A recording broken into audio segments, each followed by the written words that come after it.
This is Lisa from Mobile Tech Review, and I've gotten smart, you see. We're actually going to do a gaming demo of the Alienware 18, a 12-pound powerhouse gaming laptop, but I'm not holding it up this time. Instead, I'm showing you the games that we're going to check out. We're going to play these for you. We're going to show you the settings we use, and we've got Mass Effect 3 on the easy end. We have Borderlands 2. We have The Witcher 2. We have Crysis 3 and more, and we're going to play them now. Alright, we're going to test out some top games right now, and I can tell you right now they're all going to do very well because this is a killer system. Just to refresh your memory, in case you haven't watched our video review of the Alienware 18, and you should watch that, you really should. This is the $2,400 configuration. Starts at $2,100, goes all the way up to $5,049 US.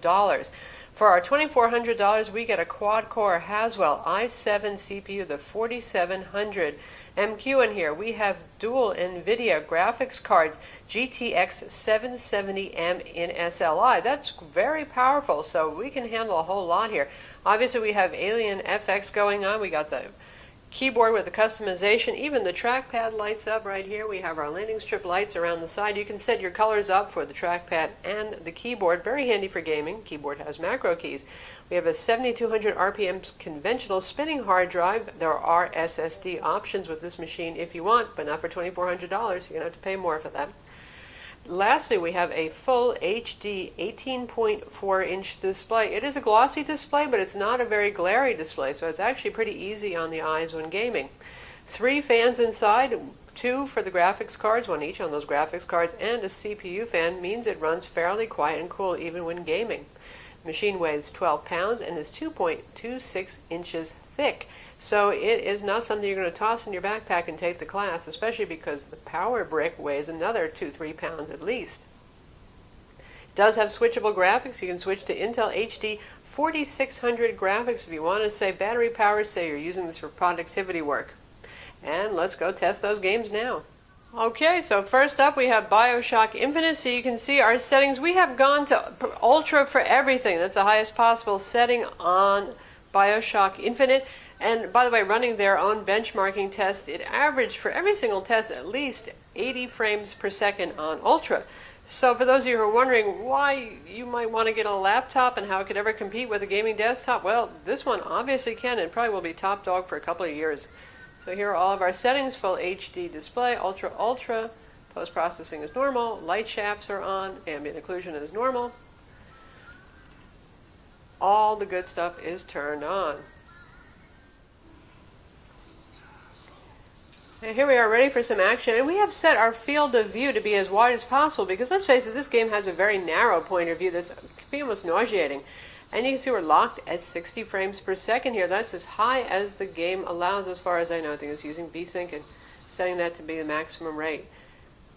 Very smooth, lots and lots of details, really gorgeous looking.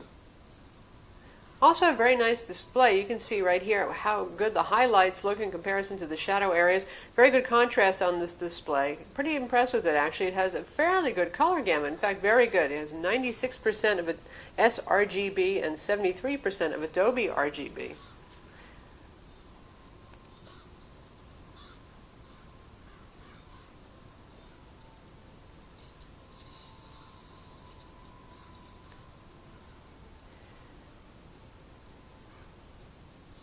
And our frame rate is holding steady, changing environments, going in and out, moving around pretty quickly.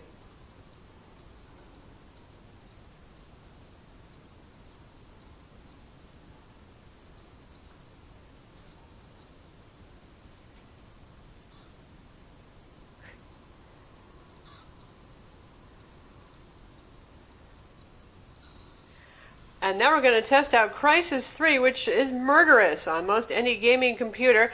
And we've gone a little bit ambitious here. We've actually gone with better settings than NVIDIA's GeForce Experience software suggested. You can see we're running at full HD, full screen. Anti-aliasing we have at low 1x. Other than that, we're going to go for mostly high settings. Texture resolution is high. VSync is turned on. System spec very high. And now we'll look at the advanced graphics. Everything is set to very high. Anisotropic filtering 16x. Motion blur is medium. Lens flare is turned on. So we're pretty much going for everything you can do here, which generally is something I'd only do with the desktop PC. Gaming PC, of course, with that. So let's give it a go. So at the moment, the frame rates are looking really rocking solid there. We'll see how it goes when we get into some firefight if it drops, because right now we've got everything on very high.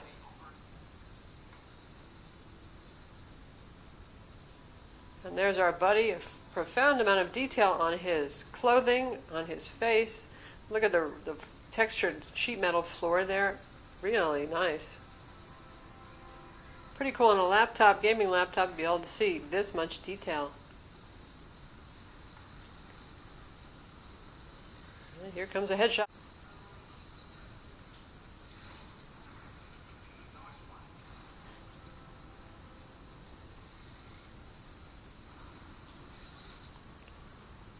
Frame rates not going below the mid to low 30s, sometimes higher. Busy environment, it's got to draw the rain, the weather for us. The sea. So it's a pretty challenging environment. We've got lightning.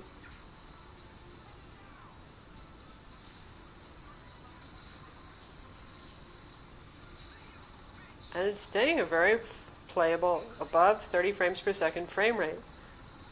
Nice, nice.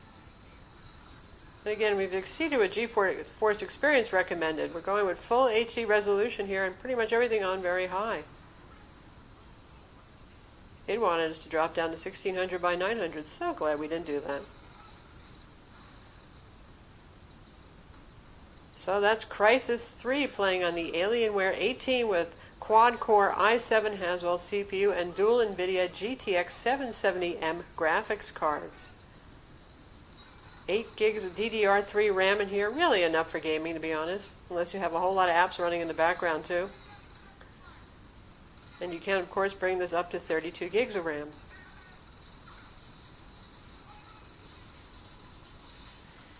And now we're going to go easy on the Alienware 18 and we're going to check out Mass Effect 3.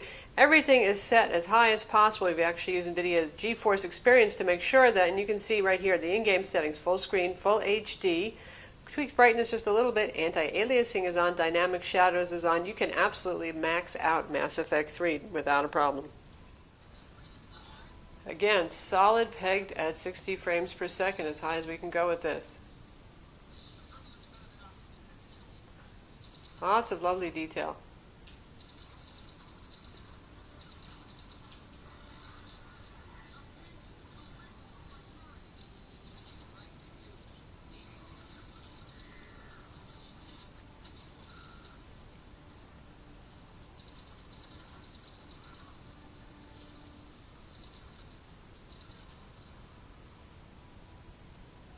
Lots of beautiful detail there. The soil, the rocks, the lovely husks.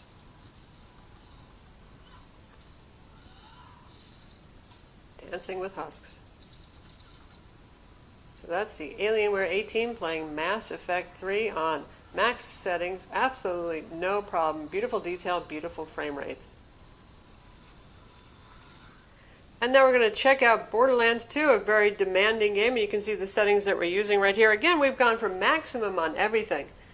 VSync's off, so we can actually exceed the refresh rate of the display if we want. We've got anisotropic filtering at 2x. Texture quality is high.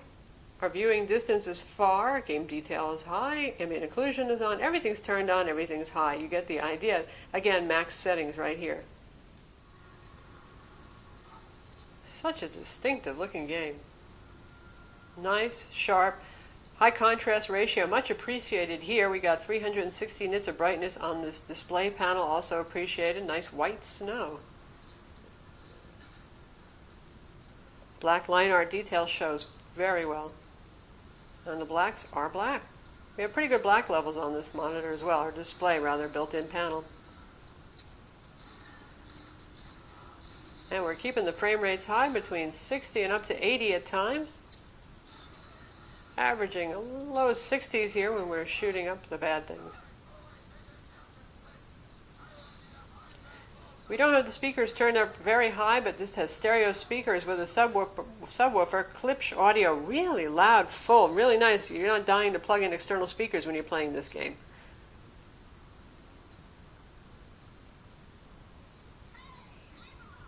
Insane frame rates. Not bad for a gaming laptop, eh?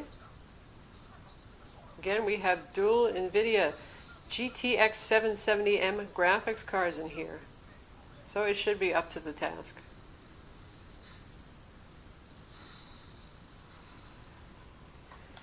And lastly, we're going to try out Witcher 2. Again, this is actually one of the more demanding games, even though it's not one of the newest. It's really pretty killer, and they suggest you start out with the GTX 650 or better graphics card. So, you know, for suggested requirements, that's pretty impressive. And you can see here we're going with quite high settings. Full 1920 by 1080 resolution, full screen on, view distance is far, and most effects are enabled. Texture memory is set to very large. Shadow quality is medium. Number of shadow lights is also medium. So let's see how this plays. Witcher 2 is certainly a visually stunning game. I mean, lots and lots of detail, great dynamic range in here. Nice colors that really come through on this panel. And our frame rates, look at that, we're topping it out there again. We're at 60. You're getting the idea here, aren't you? Pretty much just about everything except for Crysis, you're going to be running pretty much pegged at 60 frames per second. Seeing lots and lots of detail there. Nothing is too hard for this so far. Even Crysis, as you saw, did quite well.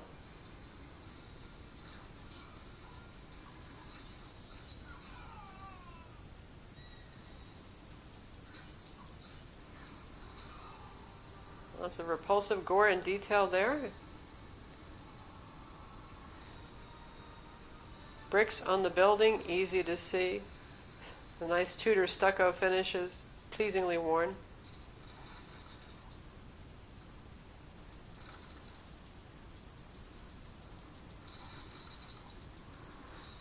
No matter how fast your gaming PC is, doesn't mean that you can wind up your catapult any quicker though.